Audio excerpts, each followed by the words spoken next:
we talked about ESB messaging and transactions. All right, so here we're talking about SOA versus ESB. So what is SOA? What is ESB? What are the different characteristics? What is Conway's law? That's a good one. What are these different standards and what they mean? What are the different characteristics and goals of a service-oriented architecture? All right, so what is a message queue? What are we doing? We're basically just queuing up messages, right? I mean, it's self-explanatory. So basically, what are some of the functions we can do at ESB? Why do we want to do this? Some of the different types of architectures you're familiar with. Let's see, what else? So yeah, the different patterns. So we talked about this before, but the messaging types of patterns that we can have in these types of architectures. So if I review this again. All right, so yeah, we already, so just again, be familiar with the different types of messaging and patterns and forwarding and things like that. Not going to go through all this again, but yeah, you can brush up on that material. I'm not going to ask you about the different vendors, so don't worry about that. But so like PubSub, don't worry about the Google one, but just be familiar with the concept of the PubSub, idea and how it works. So all the different Apache projects, don't worry about that. All right, so that's good. All right, so next topic that we have is from lecture 10. Was it 11? Anyway, maybe a little numbering off there somehow. Anyway, we talked about some more details about microservices at scale, the fallacies, some architectural safety measures. Right, what is item potency, scaling, the different types of load balancers, the different ways you can scale databases, different types of caching, like what is client-side versus proxy versus server-side, what is server discovery, and what are some of the different technologies we can use for service registry. What are the different documenting services? I'm not going to ask you that. So you should understand the principles of microservices, right? That's a good one right there. All right, the different service mesh architectures, what it is, the functionalities, pros and cons.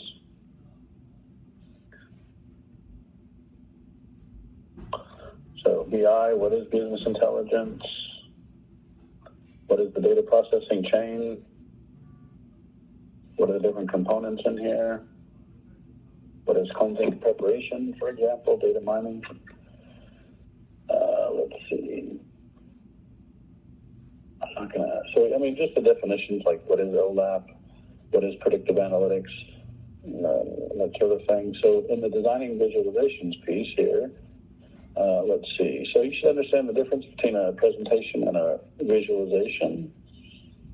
All right, so we go through the different examples here, but nothing really specific here. This is just to kind of show you the ideas. Let's see, what else can we do from here? I don't think there's much example. Yeah, I'm not going to ask any of the specific technologies here. That's a little too specific, so you can skip all that. Yeah, not too much from that class that's going to be on the exam, so you can skip most of that.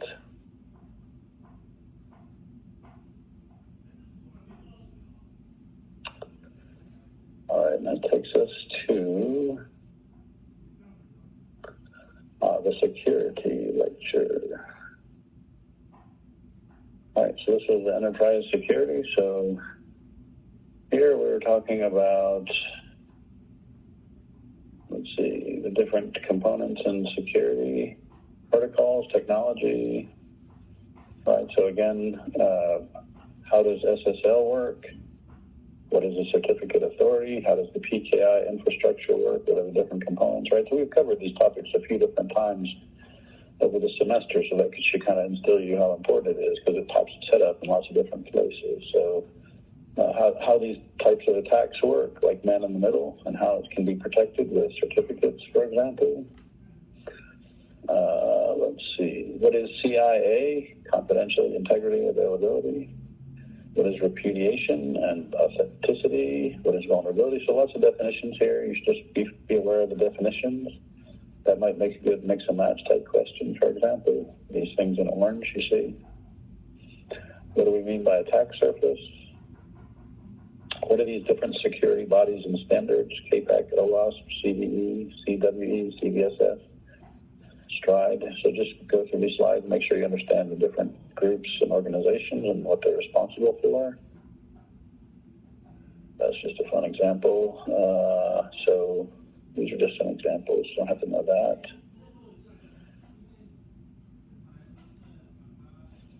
All right, so difference between fail-safe versus fail-secure. Understand those ideas. The types of authorization, right? Understand each one of these.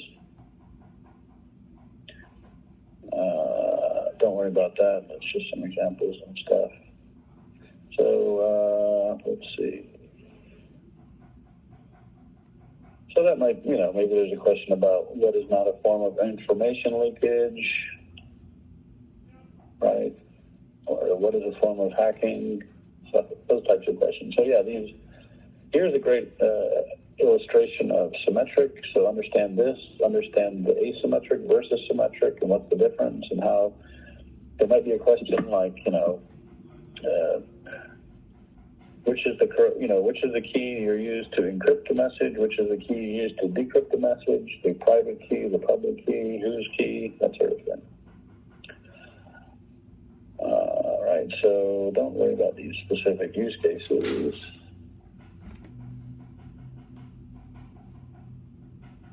All right, so you should understand these different types of components, right? So we have things like repudiation analysis. What is that? What is real-time malware scanning? So just the different concepts we talked about. All right, so the common attack patterns, just understand what that is, KPAC. What are these different types of components in a buffer or heap or memory overflow? So just, again, terms and concepts, be familiar with those. Again, some of this is from the OS lecture, so it's, things you should already know. So what are the different types of overflow attacks? But again, I'm not going to ask you any great detail here. Just be aware of, at a high level what these concepts are. I'm not going to ask you to go and, do anything complicated here. Just be aware of the definitions, basically. So basically, yeah, just the categories of different types of attacks, what that means and how they work, but not in any great detail. So just be, maybe make some flashcards of different types of attacks, something like that. Yeah, these are just examples. Don't worry about that too much. But yeah, like these different types of attacks, the different types of protocol attacks, for example. Right, so we had malformed packet is one.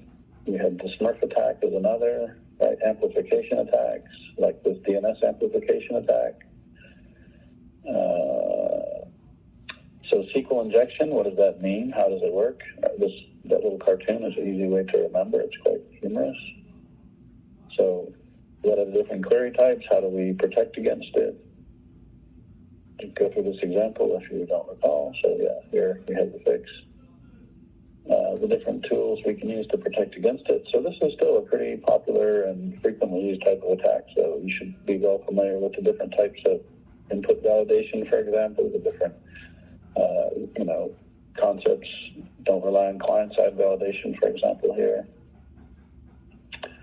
So XSS, cross-site scripting, cross-site remote forgery. So these types of attacks, make sure you understand how they work. Again, at a very basic level, nothing too complicated. Just, high-level conceptual ideas how these things work.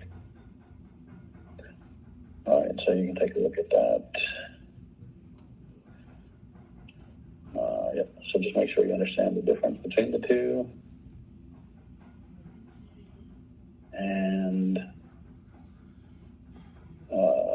so what do we mean by authentication bypass, path traversal, unrestricted file upload? Again, just be familiar with the definitions and what we mean by those terms.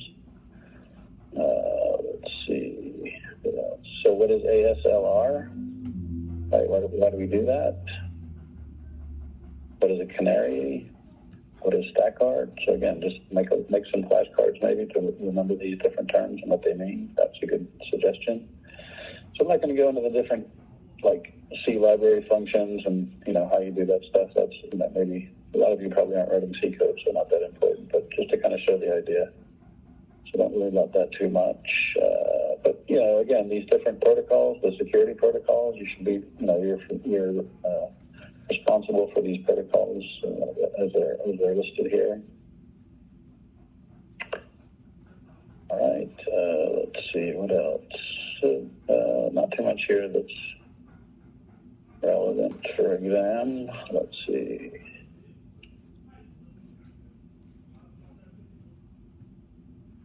All right, so you should be familiar with, the basics of the Linux operating system. Let's see.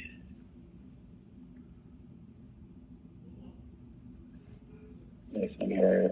There's not that much that is exam material for the most part. Again, just be aware of so you should know what is sudo and how it works. What is the netc sudoers file and what does it have in it? That you should know. I would expect you know what sudo is. You should know what setuid is and why we use it. Let's see, what else? You should know what syslog is. If you don't know what syslog is, the functionality and what it's used for also. All right, that's enough of there. So I'm not going to ask any questions from the reading material. Just all going to be from the slides, so you don't have to study the book.